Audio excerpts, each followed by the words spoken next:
সালাম। আমি আমি আসবো আহ, চট্টগ্রামের কিছু কথা বলতে।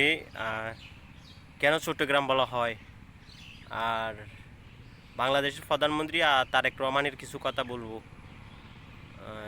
ভিডিও বিদ্রোহের কি ঘটনা ঘটছিল ওই আমি এগুলো কিছু বলে দেব।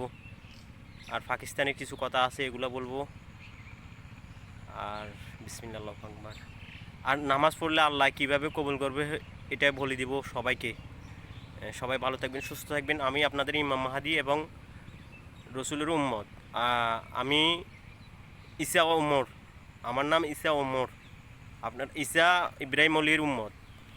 আমি হজরত মোহাম্মদ সাল্লাহ সাল্লাম বলেন যে ওনার উম্মত। আমি ঈসা ওমর। আপনারা জানেন যে মাসারা দুনিয়ায় মাসারা দুনিয়ায় বাপ বলে না কীভাবে ঈসা মানে মায়ের গর্ভে জন্ম নিয়েছে বাপসারা, ঈসা বাপসারা Likey